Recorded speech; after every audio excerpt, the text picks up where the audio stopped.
Hello दोस्तों, आज हम बात करने वाले हैं ट्रांसफॉर्मर के बारे में। ट्रांसफॉर्मर एक बहुत इंपॉर्टेंट इलेक्ट्रिकल डिवाइस है।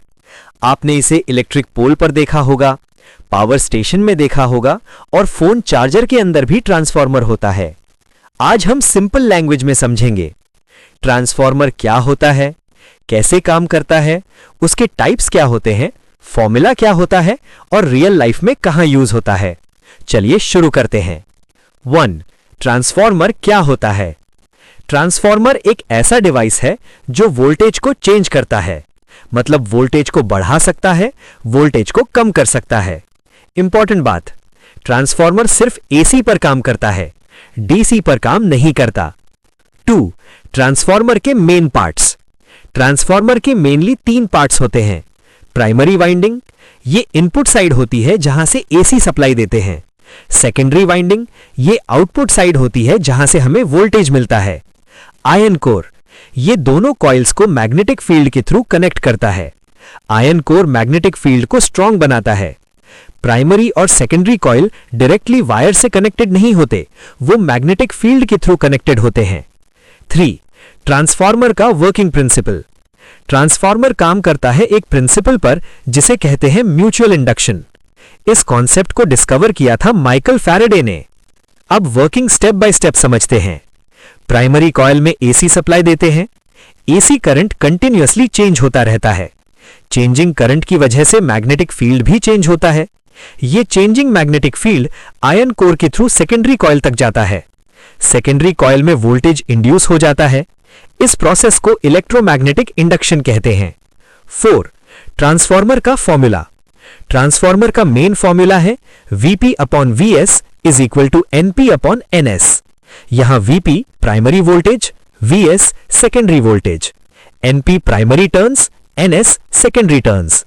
अगर सेकेंडरी टर्न्स ज्यादा होंगे तो वोल्टेज बढ़ेगा, अगर सेकेंडरी टर्न्स कम होंगे तो वोल्टेज कम होगा। सिंपल रूल, टर्न्स ज्यादा मतलब वोल्टेज ज्यादा। 5. Types of transformer. Step up transformer, इसमें सेकेंडरी टर्न्स प्राइमरी से ज्यादा होते हैं, वोल्टेज इंक्रीज होता है, करंट डिक्रीज होता है। इसका यूज पावर स्टेशंस में होता है लॉन्ग डिस्टेंस ट्रांसमिशन के लिए। स्टेप डाउन ट्रांसफॉर्मर, इसमें सेकेंडरी टर्न्स प्राइमरी से कम होते हैं, वोल्टेज डिक्रीज होता है, करंट इंक्रीज होता है। इसका यूज घर के पास वोल्टेज कम करने के लिए होता है। 6. ट्रांसफॉर्मर डीसी पर काम क्यों नहीं करता? डीसी करंट कांस्टेंट होता है, वो चेंज नहीं होता। ट्रांसफॉर्मर को चेंजिंग मैग्नेटिक फील्ड चाहिए होता है। अगर मैग्नेटिक फील्ड चेंज नहीं होगा तो सेकेंडरी में वोल्टेज इंड्यूस नहीं होगा, इसलिए ट्रांसफॉर्मर डीसी पर काम नहीं करता।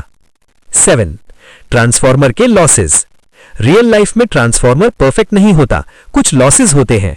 कॉपर लॉस यानी वायर रेजिस्टेंस की वजह से और आयन लॉस यानी कोर के अंदर मैग्नेटिक इफेक्ट से। फिर भी ट्रांसफॉर्मर की एफिशिएंसी बहुत हाई होती है, अराउंड 95 से 99%। 8. Real life applications. Transformer use होता है पावर ट्रांसमिशन में, इलेक्ट्रिक पोल्स में, फोन चार्जर्स में, इन्वर्टर्स में, वेल्डिंग मशीन्स में और ऑडियो सिस्टम्स में। अगर ट्रांसफॉर्मर नहीं होता तो long distance electricity supply possible नहीं होती। कंक्लूजन, आज हमने समझा ट्रांसफॉर्मर क्या होता है, कैसे काम करता है, उसका फॉर्मूला, स्टेप अप और स्टेप डाउन ट्रांसफॉर्मर, डीसी पर काम क्यों नहीं करता और उसके एप्लीकेशंस। ट्रांसफॉर्मर इलेक्ट्रिकल इंजीनियरिंग का एक बहुत इंपॉर्टेंट डिवाइस है। तो आज का कॉन्सेप्ट यहीं कंप्लीट होता है। अगर आपको ऐसे प्रैक्टिकल और रियल साइंस वीडियोस पसंद है तो चैनल को सब्सक्राइब करना मत भूलिए। लाइक कीजिए, शेयर कीजिए और कमेंट में लिखिए अगला एक्सपेरिमेंट किस टॉपिक पर चाहिए। नेक्स्ट वीडियो में हम और भी पावरफुल एक्सपेरिमेंट लेकर आएंगे। मिलते हैं नेक्स्ट इलेक्ट्रीफाइंग एपिसोड में।